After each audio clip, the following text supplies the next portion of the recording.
What's up? What's happening? What's going on, everybody? Welcome back to Animation Station. SpongeBob on set. I can't even try to be happy right now because I gotta talk about a piece of crap. Now, this is one of those episodes that is extremely infamous.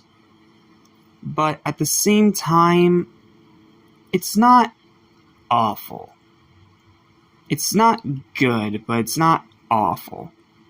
So, what's the plot of A Day Without Tears? Well, SpongeBob is crying nonstop for the beginning of the episode, so Squidward then shows SpongeBob how much he's cried. And by the end, SpongeBob wants to make amends and says he's not going to cry anymore. However, Squidward being Squidward and getting a giant ego out of nowhere, decides to make a bet with SpongeBob about how he can go the rest of the day without crying. SpongeBob takes the bet, and the rest of the episode is Squidward trying to get SpongeBob to cry to win the bet. That way he doesn't have to do what SpongeBob agreed to in the bet, if Squidward lost. So, the rest of the episode is Squidward trying to get SpongeBob to cry, and he loses. And that's it. Yeah, this episode's kind of just boring. SpongeBob crying at the beginning is extremely annoying. Like, extremely annoying.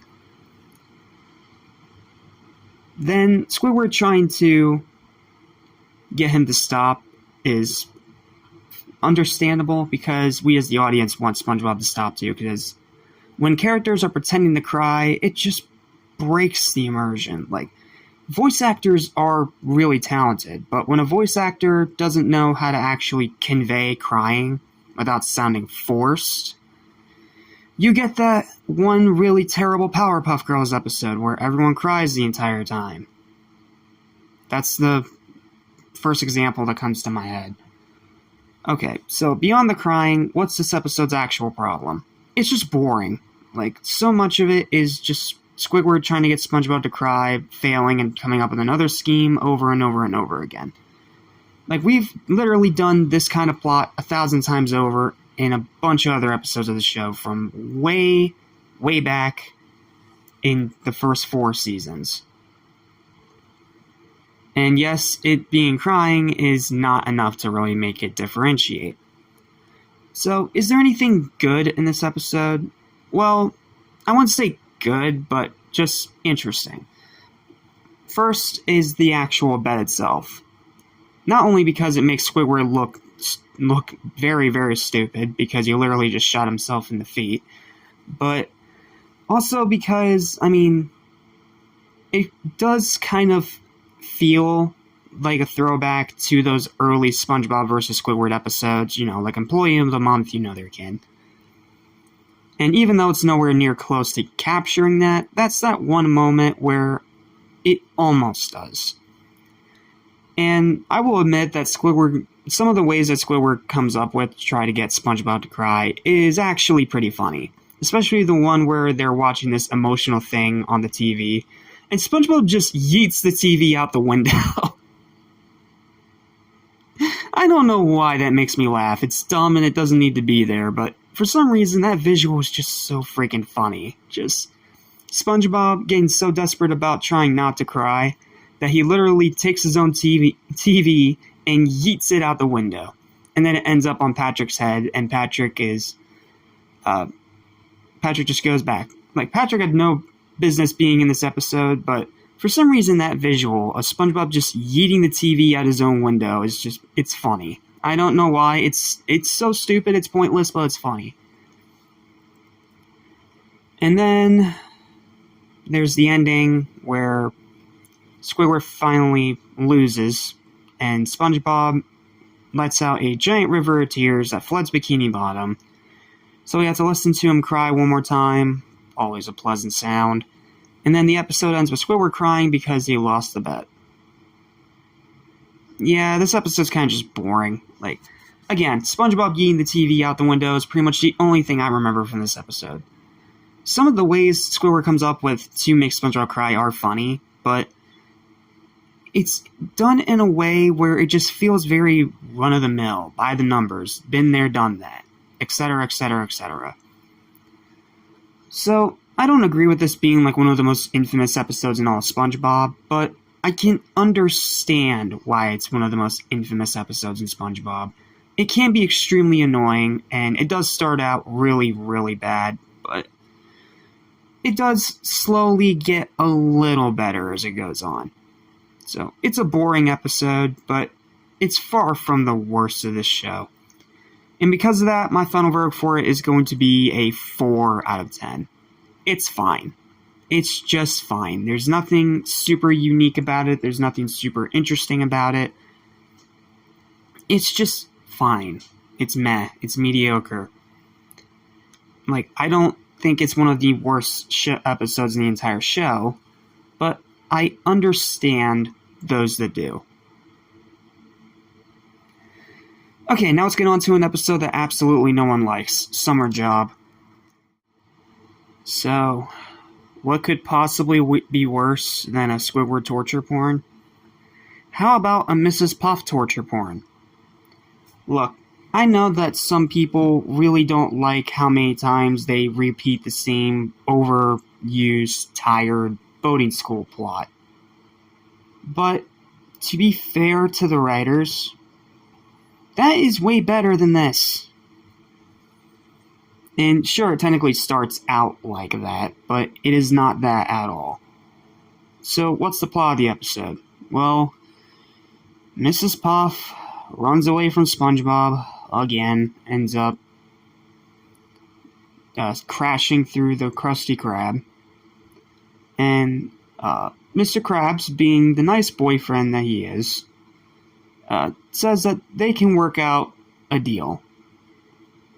And that deal is for her to work for free in Squidward's place, because Squidward's just not here for whatever reason, and forcing her to deal with SpongeBob.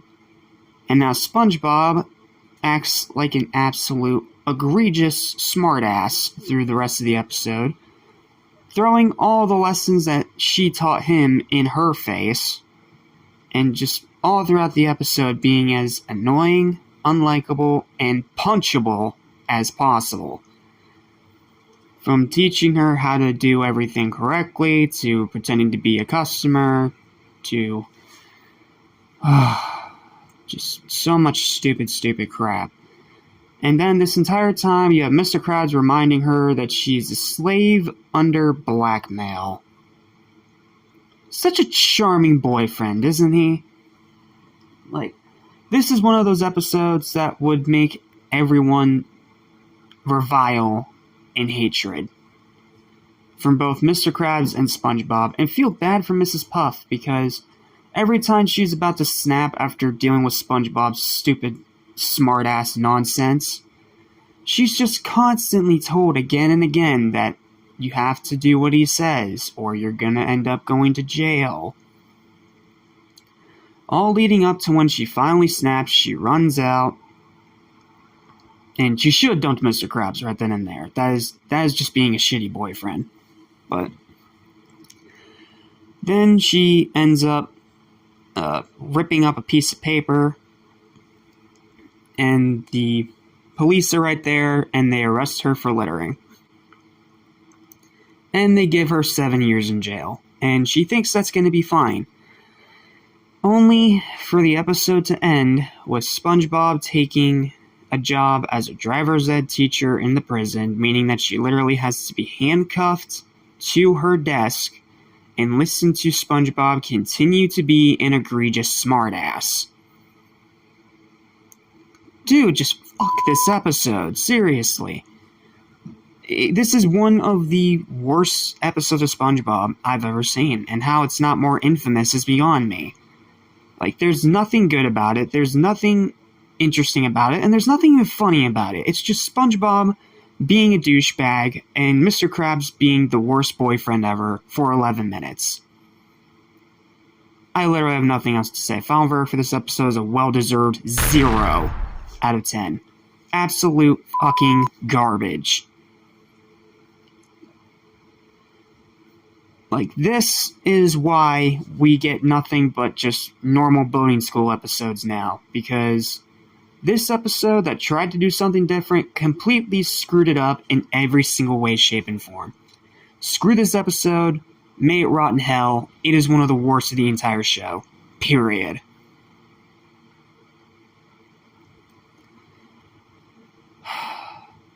And that's it. Thank you guys so much for watching. I'm sorry for getting really angry in this review, but this episode just... Oh, this is one of those episodes that pisses me off. So, thank you so much for watching, and I'll see you next time for another garbage episode and one-course meal, and a decent distraction in Gary and Love. So, thanks for watching, stay spongy, and I'll see you next time. Listen, I'll soon forget. So listen and you won't regret. Be true to yourself, don't miss your chance, and you won't end up like the fool who ripped his pants.